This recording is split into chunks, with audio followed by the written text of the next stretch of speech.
So I asked her again, and this time I said, ma'am, I'm really sorry. I said, I got the C and I got the Y, but I don't know what you've got in between there. This time she replied, quite angrily and bitchily, what, are you stupid? Aura, you know, like Aura ST? Oh, you mean the letter R. I'm sorry, man. When I went to elementary school, I learned that an aura is the energy field that surrounds all living things. The letter R is part of the alphabet. After a couple of more conversations, she really didn't like my impromptu lesson, and I'm fairly certain my supervisor got a chuckle from talking to this woman afterwards. Have you ever had a man bark at you like a dog? Those of you who aren't women. I have. I spoke to a man once that could not provide me the name of the account holder, no matter how many times he tried. Once again, I was stoned, amused. It was a slow day, so I just kept egging him on. After a while, he's finally frustrated, and I can tell that my amusement's going to end unless I give him something.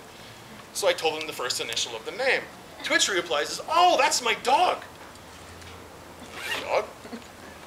I don't really trust computers, so when I signed up for the account, I gave it my dog's name. To which I replied in my very best phone voice, "I'm sorry, sir, but how am I to know that? Our security measures state that I need to speak with the account holder before I can release any information to the account." What? You want to talk to my dog? If he's the account holder, yes. You're fucking kidding me. This is bullshit. My apologies, sir, but our policies are very clear. I do need to speak to the account holder. Fine. So he slams the phone down. I can hear him rustling around, moves to make. I can even hear him calling the name. Billy! Billy! So sure enough, the phone picks up. And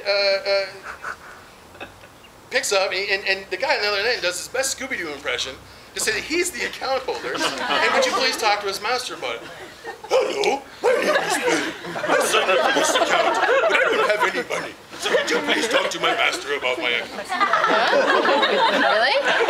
After I was done laughing, I told him he was a good dog and decided to help him out. Now, working these jobs, I've often wondered what it would be like if I could get like these kind of weird callers to talk to each other. Imagine you're at a job, something like that, and you've got like the Aura lady, and your buddy's got Scooby-Doo, and they both want to talk to a supervisor. Wouldn't it be awesome if you could just go, let's put these people together? Because they would both get on waiting for someone to answer, right? And eventually you'd hear, "Aura, you there?" "Of course I'm here."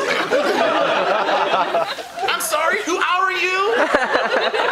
The hilarity could go on forever. Now, for those of you who don't know, I'm a firm believer in karma, and I totally do believe that you get what you deserve. You really do reap what you sow. I have proof. I have an example. This was brought to my attention at a young age, and I've never forgotten it. It goes back to my senior year of high school. I went to a high school that had a special ed department for special ed kids. One of the kids that went there was named Steve. Steve was a really good guy, really nice guy, really friendly. One of the best kids ever. He used to play cards with us at lunchtime, and he didn't know how to play cards. He just we'd give him the card and he'd go, "Oh!" Boom, slam it down on the table. That to him was really fun. He also had the longest arms I've ever seen on any human being ever. I went to a Catholic school, and my first day there, a buddy of mine said, "Hey, this is Steve. Just watch this." "Steve, praise the Lord." These arms literally unfolded. It was like watching a giraffe that had been eating extend its arm up. There must have been 3 or 4 elbows, and he literally could have reached to the sky, grabbed God himself, and kissed him on the lips. Now, the Darth Vader to this story, I should also mention that Steve couldn't talk. He had a big giant book that he would carry around in a knapsack that was full of pictograms and things like that, so that he could just point to things, for what he was trying to communicate or what he wanted. Now, the Darth Vader of our story is a kid named Joey. Joey was a kid that nobody liked. He talked really slow, but that wasn't his problem. His problem was he was a dick. As an example, one day I'm late for class, so I was always outside smoking something, and I'm running to class, and he happened to be in the hallway, And he looks down and he's, my shoelace is untied. Can you help me with my shoelace? And I said, I'm really sorry, Joey. I'm late for class. I got to run. There's a teacher down the hall. I'm pretty sure I'll help you. To which he replied with, fuck you, and started spitting. And for a slow kid, he had wicked aim and accuracy. So he's obviously done this before, right? So pretty much anyone in the school who had dealt with him, who is everybody, wanted to tickle the back of his brain pan with their knuckles. However, given the circumstances, that's just not possible, you know? You can't hit a girl, you can't hit a kid like that. Straight to hell, right? Everyone knows that. So here's where karma comes in. One day I'm sitting down in the cafeteria at school, playing cards. A lot of my friends have got up, and they're outside. And I'm still playing, so I'm playing with my cards, and Steve decides that he's going to get up and go for a wander. He never said where he was going, he just got up and went whenever he wanted. No one questioned him. About this time, Joey is coming walking by our table. Now Steve, due to these long arms, I'm thinking, throwing off his center of gravity, didn't walk in a straight line too well. You know, he was kind of zigzag. He kind of got where he was going, but it was always never in a straight line. So as he's walking by, Joey's walking by, Steve gets up, starts walking away, bumps into Joey. Doesn't knock Joey down, but just happens to bump into him. Joey turns. Fuck you, Steve. Fuck you. Throws a punch, literally, about that fast. And connected. Steve didn't budge. But Steve freaked. He had his bag in his hand with these extra long arms, and the bag had his big, giant, heavy book. So he starts waving this thing like he's fanning a fire.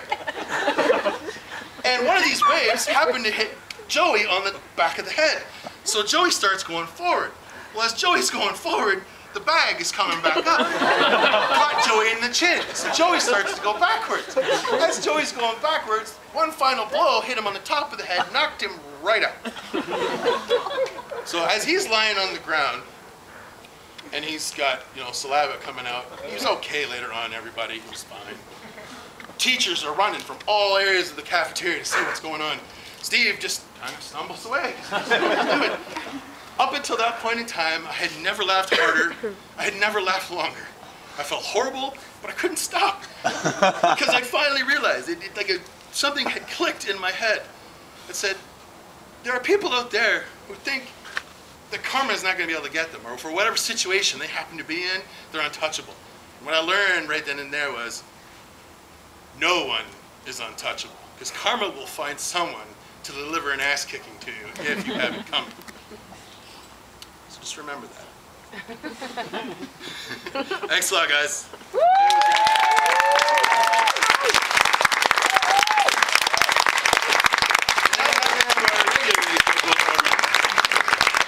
Burgers, tunes, whatever you got going on. Thank you very much. Yeah, it's good to see you. You are, friend. Yeah, girl.